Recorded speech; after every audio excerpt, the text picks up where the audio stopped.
नमस्कार, KP news के bulletin में आपका स्वागत है। मैं हूं पूजा आपके साथ। चलिए शुरू करते हैं आज की खबरों का सिलसिला। उससे पहले एक नजर आज के मुख्य समाचारों पर डालते हैं। बसपा कल्याण में लेडीज शॉप में लगी आग, दुकान का सामान जलकर राख। सीबीआई जांच के लिए कर्नाटक की मंजूरी की जरूरत नहीं, डीके शिव कुमार। भवनई रेवन्ना को जमानत मिली, हासन जिले में प्रवेश नहीं कर सकेंगे। फिर हिंसा की आग में जला मणिपुर, उग्रवादियों ने पुलिस चौकियों और घर चलाए, 200 लोग राहत शिविर पहुंचे। पीएम मोदी के आवास पर बैठक हुई खत्म, नई कैबिनेट के मंत्रियों की लिस्ट हो गई फाइनल।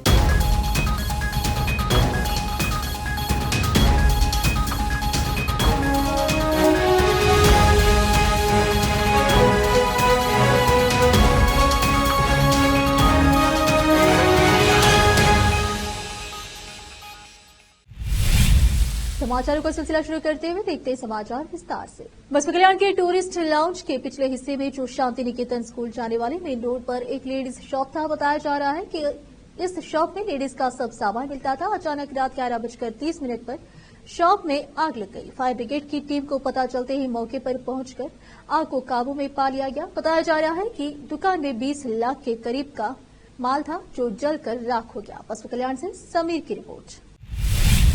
कर्नाटक महर्षि वाल्मीकि अनुसूचित जनजाति विकास निगम लिमिटेड में कथित अनियमितताओं की सीबीआई जांच की मांग करने पर भाजपा पर निशाना साधते हुए उप मुख्यमंत्री डीके शिव कुमार ने शुक्रवार को स्पष्ट किया कि केंद्रीय एजेंसी स्वयं जांच कर सकती है। बेंगलुरु में मीडिया को संबोधित करते हुए शिव कुमार ने कहा, हमारे लिए इस मामले को सीबीआई को सौंपने का कोई सवाल ही नहीं है, क्योंकि अगर बैंकों और वित्तीय संस्थानों में कोई अवैध गतिविधि होती है तो एजेंसी को राज्य सरकार की अनुमति के बिना भी जांच करने की अनुमति है। हम उनके साथ सहयोग करने के लिए तैयार हैं। उन्होंने कहा कि अगर निगम के अधीक्षक ने आत्महत्या नहीं की होती तो निगम में कथित भ्रष्टाचार लोगों के सामने नहीं आता। निगम के अधीक्षक चंद्रशेखर ने पिछले महीने शिवमोगा में अपनी जीवन लीला समाप्त कर ली थी और मृत्यु नोट में उन्होंने निगम में बड़े पैमाने पर धन के दुरुपयोग का उल्लेख किया था और अपनी मौत के लिए वरिष्ठ अधिकारियों को जिम्मेदार ठहराया था।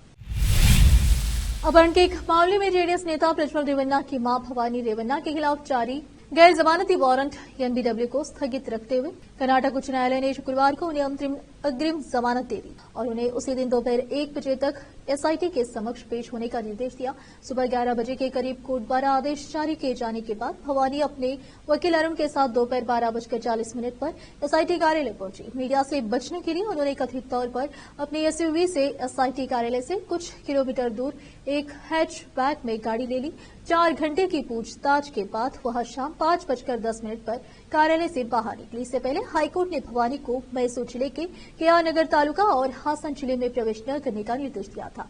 न्यायमूर्ति कृष्णा एस दीक्षित ने कड़ी शर्तें लगाते हुए उन्हें अग्रिम जमानत देने का आदेश पारित किया। उनके वकील संदेश चौटा ने वादा किया कि भवानी एसआईटी अधिकारियों के साथ सहयोग करेगी। अंतरिम अग्रिम जमानत देते हुए अदालत ने भवानी को निर्देश दिया कि जब भी बुलाया जाए वह एसआईटी के सामने पेश हो। हालांकि एसआईटी को उन्हें शाम 5 बजे के बाद नहीं रखना चाहिए। विशेष सरकारी वकील रवि वर्मा कुमार ने भवानी की अंतरिम जमानत का विरोध करते हुए कहा कि वह एसआईटी के नोटिस के बावजूद उसके सामने पेश नहीं हुई। उन्होंने कहा कि याचिकाकर्ता अपराध की मास्टरमाइंड है और अगर अदालत उसे जमानत देती है तो वह गवाह को धमकाने और सबूत नष्ट करने की कोशिश कर सकती है।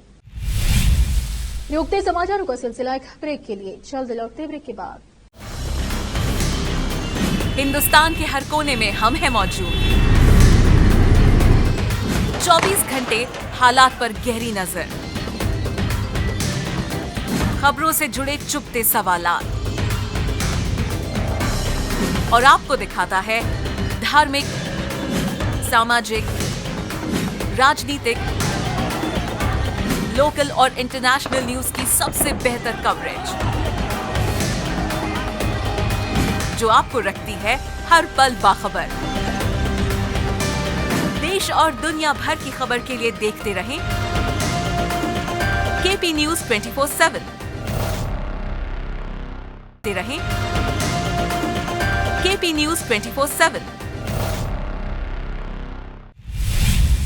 ब्रेक के बाद आपका स्वागत है। ये देखते हैं अन्य समाचार। देश के उत्तर पूर्वी राज्य मणिपुर में एक बार फिर हिंसा भड़काने का डर बना हुआ है। यहाँ जिरीबाम जिले में शुक्रवार और शनिवार की दरमियानी रात कुछ उग्रवादियों ने पुलिस चौकियों और घरों पर हमला किया। रात 12:30 के करीब 3 से 4 बोट से आए उग्रवादियों ने पुलिस चौकी पर हमला किया और घरों में आग लगा दी। एक पुलिस अधिकारी ने बताया कि जो तो बेकरा पोस्ट 12:30 पर जल गई थी। इसके बाद लमताई, खुनौ और मोदोपुर पोस्ट पर हमला हुआ। पुलिस के अनुसार उग्रवादियों ने कई गांव में हमला किया और घरों को आग के हवाले कर दिया। इन घटनाओं के वीडियो भी सामने आए हैं। 2 से ज्यादा लोग राहत शिविर में मणिपुर के जिरीबाम जिले में कथित तौर पर उग्रवादियों ने एक व्यक्ति की हत्या कर दी थी। इसी वजह से राज्य में दोबारा हिंसा भड़की है।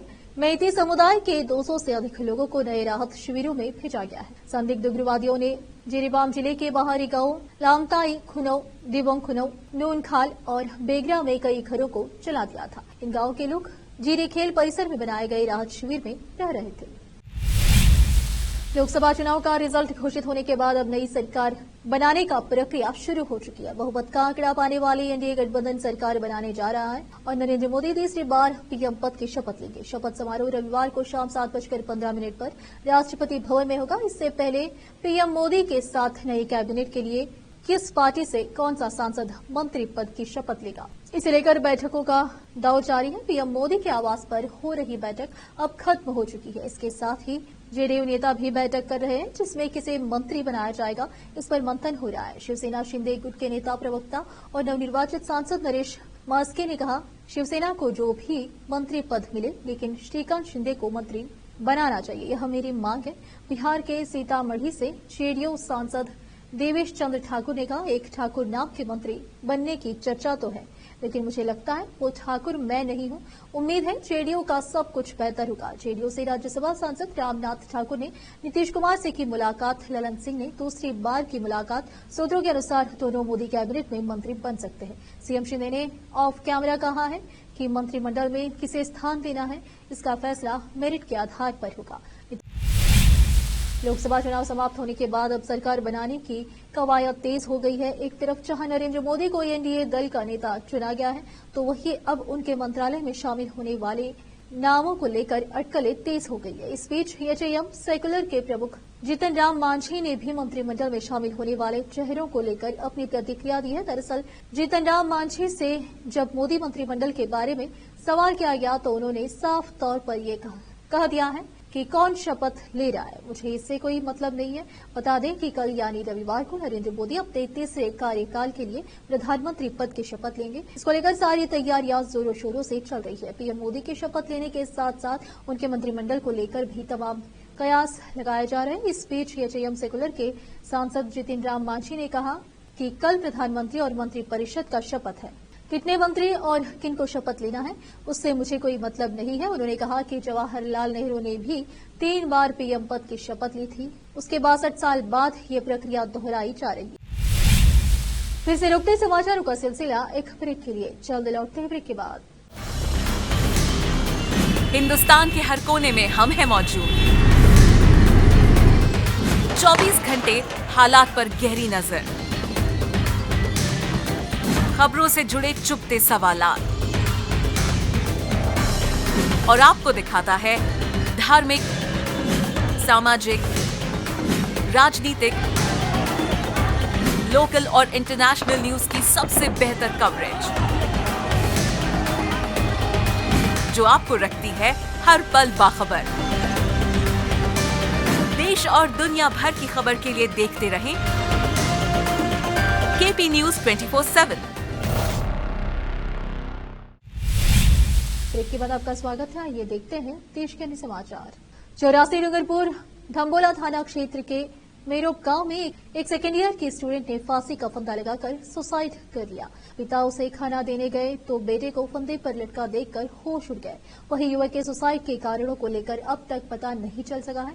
फिलहाल पुलिस घटना को लेकर जांच कर रही है। धम्बोला थाना पुलिस के अनुसार मेरोप निवासी शांतिलाल रोत पुत्र रतनलाल रोत ने रिपोर्ट दर्ज करवाई है। इसमें बताया कि उसका बेटा अनिकेत सेकेंड ईयर में पढ़ाई करता था। कल गुरुवार को वह बाइक लेकर धम्बोला गया था। रात को वह वापस घर आया। इसके बाद वह नए पक्के घर में जाकर सो गया।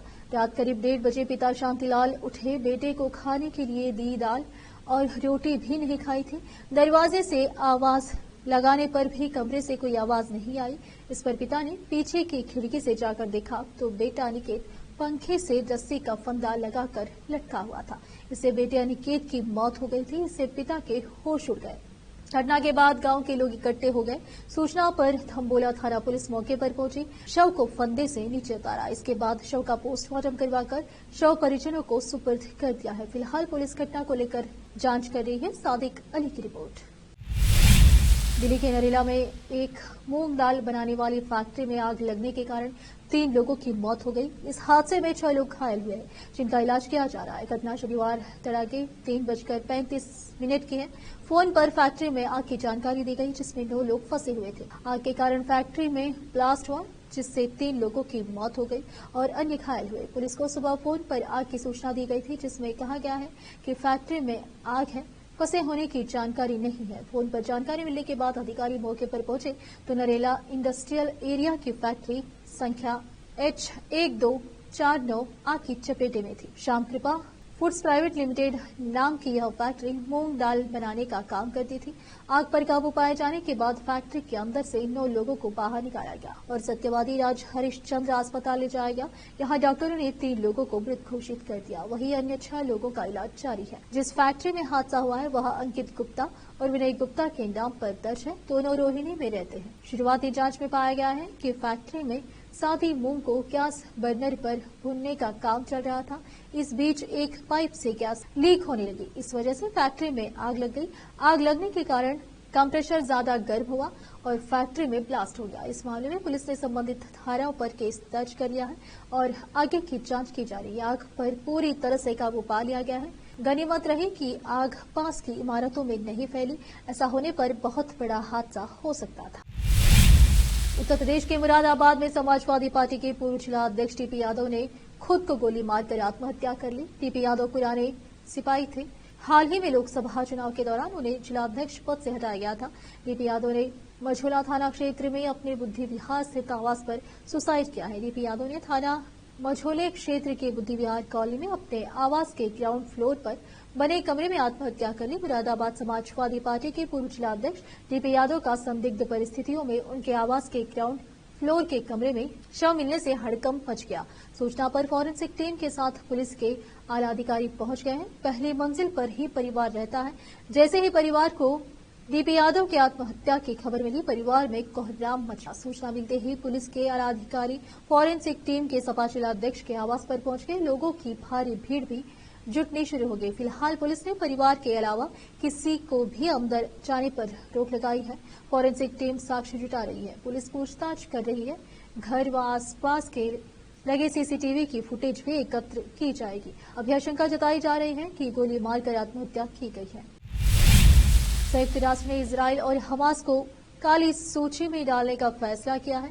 इससे इजराइल में सबसे ज्यादा खलबली मच गई है। संयुक्त राष्ट्र ने गाजा में बच्चों के साथ किए जाने वाले अपराध पर इजराइल और हमास के खिलाफ यह कदम उठाने का फैसला किया है। संयुक्त राष्ट्र के महासचिव एंटोनियो गुटरेस सुरक्षा परिषद को सौंपी जाने वाली अपनी आगामी वार्षिक रिपोर्ट में इजराइल और हमास को सशस्त्र संघर्ष में बच्चों के अधिकारों और सुरक्षा का उल्लंघन करने वालों की सूची में शामिल करेंगे। उन्होंने इसकी जानकारी दे दी है। पिछले वर्ष की रिपोर्ट की प्रस्तावना के अनुसार बच्चों की हत्या करने और उन्हें अपंग बनाने और विद्यालयों और अस्पतालों पर हमलों में शामिल होने पर पक्षकारों को सूची में शामिल किया जाता है। संयुक्त राष्ट्र के प्रवक्ता स्टीफन दुजारिक ने संवाददाताओं को बताया कि महासचिव गुटरेस के कार्यालय के प्रमुख कोटेन रेटे ने संयुक्त राष्ट्र में इजराइल के राजदूत गिलाद एडन को फोन कर शुक्रवार को बताया कि अगले सप्ताह जब परिषद को रिपोर्ट भेजी जाएगी तो इजराइल को सूची में शामिल किया जाएगा। संयुक्त राष्ट्र ने बच्चों पर अपराध करने के लिए इजराइल के साथ ही हमास को भी आड़े हाथों लिया है। हमास ने भी कई बच्चों की निर्मम हत्या की है। वहीं गाजा के हवाई हमलों में काफी संख्या में फिलिस्तीनी बच्चे मारे गए। इजराइल इसके लिए जिम्मेदार है।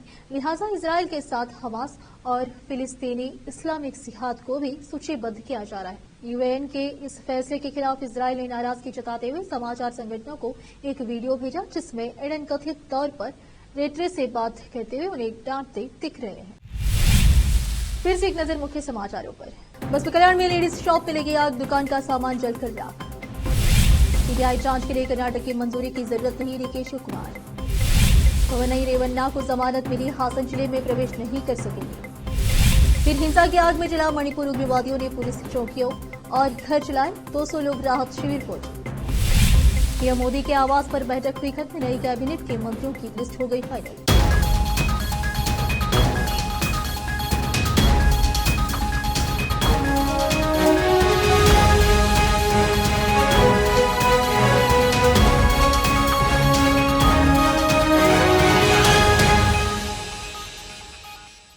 केपी न्यूज में आज इतना ही। आप देख रहे थे केपी न्यूज। अन्य समाचारों के लिए जुड़े रहिए हमारे चैनल से। केपी न्यूज 24/7 से धन्यवाद।